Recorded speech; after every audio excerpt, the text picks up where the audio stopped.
Okay, it's that time of the week again on a wet Wednesday morning, and it's time to say a very good morning to Mac Dickerson and Tech Talk. Let's do the little intro, shall we? It's time now for the latest news on what's hot and what's not in the world of technology with Matthew Dickerson on Tech Talk.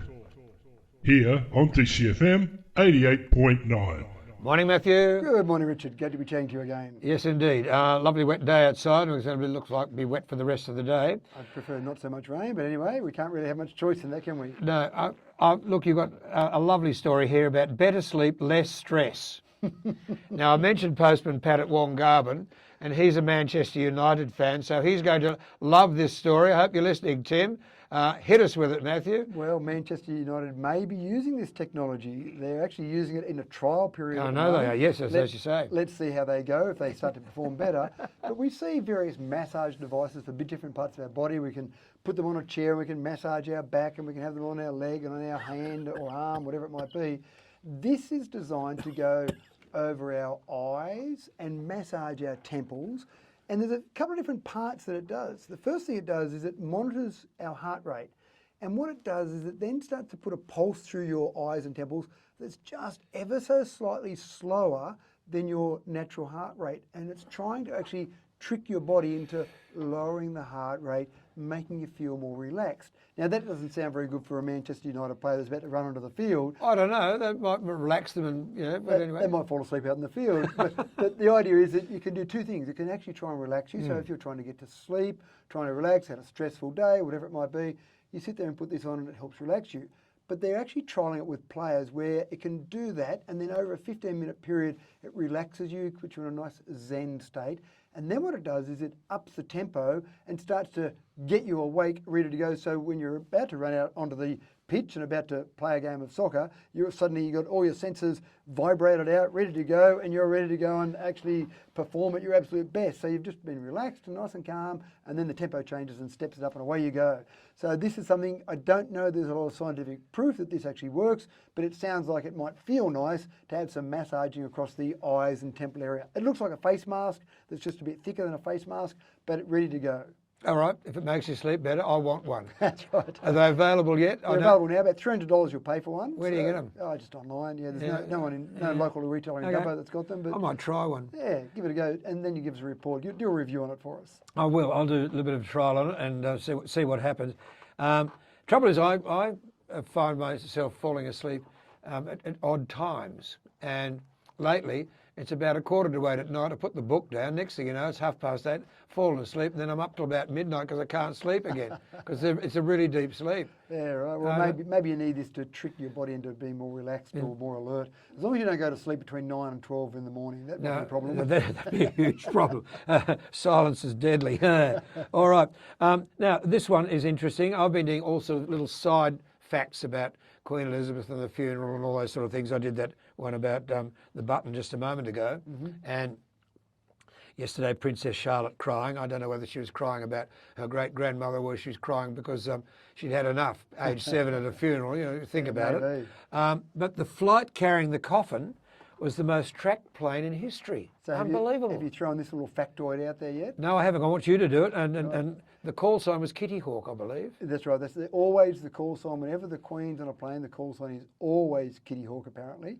But we often use Flight Radar 24 to just track planes. If I'm checking to see whether my wife's coming back on a plane and I want to see whether she's on time, I just pull out Flight Radar 24 and have a look at it. People use it for all sorts of things, and it's quite handy. You can look up at the sky and see what planes are up there at the moment. But also, you can use it to track a known flight. The previous record was Nancy Pelosi on a plane. She went across to Taiwan, and 2.2 million people tracked that flight. That was a fairly historic occasion. I imagine they were anxious Americans wondering whether the Chinese were going to blow the plane out of the air, yeah. That might have been, maybe a lot of those people were Nancy Pelosi's friends and maybe her family worried about her not coming home again. Yeah. This particular flight, Flight Radar 24, knew that there were going to be a lot of people who would be interested in the final flight of the coffin, leaving Edinburgh, obviously. And so they thought, we better ramp up our server infrastructure to cope with the additional traffic. Before it took off, when it was on the tarmac ready to go, already 600,000 people were looking at it. And very quickly, 6 million people tried to track it. It couldn't handle it. Flight Radar 24 could not handle the amount of traffic. So they estimate only about 4.8 million people watched it out of the 6 million people that wanted to watch it. And even though they knew the traffic was going to be increased, even though they had the previous example of 2.2 million, they still could not step up their server infrastructure to the level that it could handle the number of people. So approximately 6 million people tried to track it. That's a record ever for any individual flight trying to be tracked in terms of people watching where it went. And people knew it was taking off, they knew it was landing, but they still wanted to watch see it, yeah. that coffin go from A to B. And a queue of 16 kilometres to walk past the coffin. Unbelievable. 16 Crazy, isn't it? kilometres. Yeah. All they do is sit at home on their TV and turn it on. They can see it from there. Exactly. Now, you and I have been to Tongli, and the University of Tongli, I believe, has organised this smart face mask in China that can detect coronavirus on other people's breath. Yeah, within 10 minutes. So the interesting part is it probably would have worked better 2 years ago when we all had to wear face masks. Exactly, yes. But you wear a face mask, this particular face mask, and it's not in production yet, it's still in its testing phase. You wear that face mask, wear it around, within 10 minutes, if there is coronavirus in the air, you'll get an alert on your phone. Now, you're wearing the face mask, so presumably you're relatively protected from it. It's an N95 face mask, so you're relatively protected from it. But if you're in an environment, or even just having a one-on-one conversation, an alert went off on your phone, you'd probably say, well, lovely chatting to you, but how we... See you later, alligator. Yeah, That's right. Or you I'm might going. be in a function and you're walking around with this face mask on. You might put it on for the first 10 or 20 minutes in that function. If you get some sort of alert on your phone, you know that there's coronavirus in the air, so you might go outside or you might leave the face mask on. If it's not there, you might say it's safe to take it off. The real breakthrough here is the level of sensitivity. They've been able to pick up 0.1 femtograms of coronavirus protein within 1 milliliter of fluid. And now a femtogram, I know you know what a femtogram is, but for the public that might know that, that's 10 to the power of minus 15.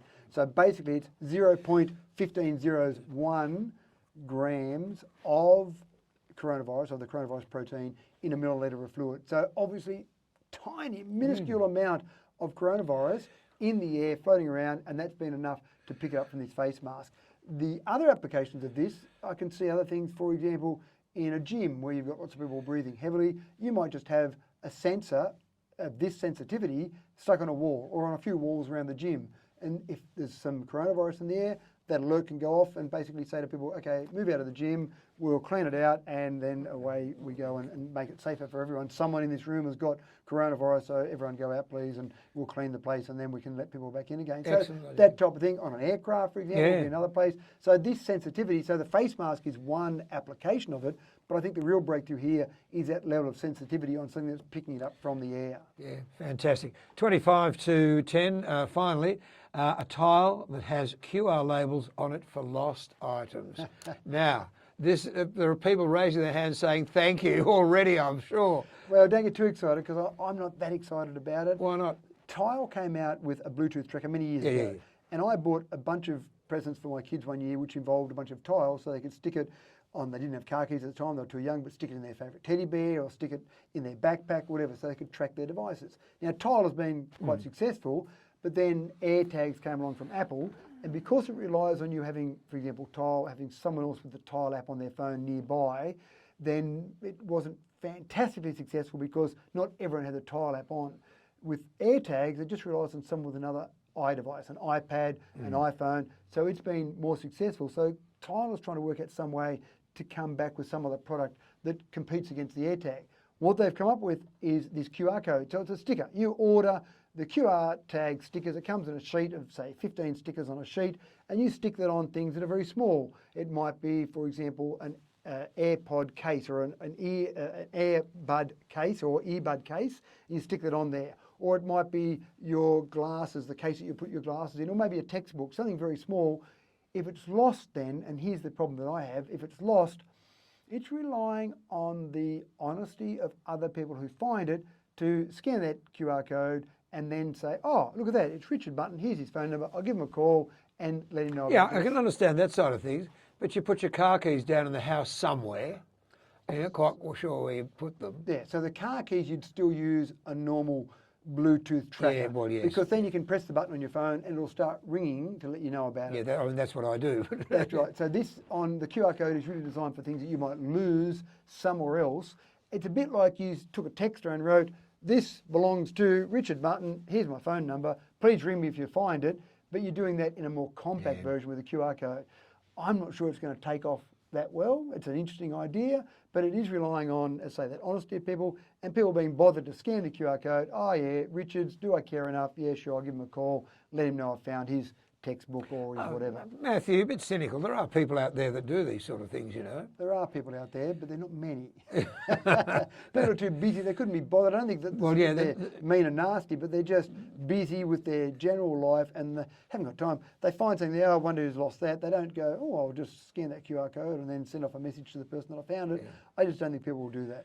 Oh, well. I'm happy to be proven completely wrong. I hope you are. I hope I am, but at this stage, I'm just not seeing the evidence there to support that. Okay, Tech Talk, and of course Tech Talk tonight, again with Matthew and James Eddy at 9 o'clock here on DCFM 88.9. Join us for our 9 o'clock programs at night because we have quite an array now, and of course you're one of them on Wednesday night with Tech Talk. Excellent. And we're finding that people are listening and enjoying nighttime radio. Funny about that. Yeah, good. When you look at television, you can see why. Yeah, indeed. 50,000 channels to choose from and none worth watching. Yeah. Oh, and I can't understand. I want to see the TV ratings. All major channels ran the funeral, and I'm just wondering who won and the numbers on each channel who watched it in the 5 capital cities plus us. Yep. It'd be very interesting to see. Talk to you next week. Thanks, Tech Richard. Talk. Yeah. Okay. Bye-bye. It's coming up to now 20. Where are we? Camera in the way. 22 minutes to 10. DCFM 88.9. And let's do this. We'll go to Fire Lake this morning. Bob Seeger. Still raining outside. Going to be raining for most of the day by the look of things.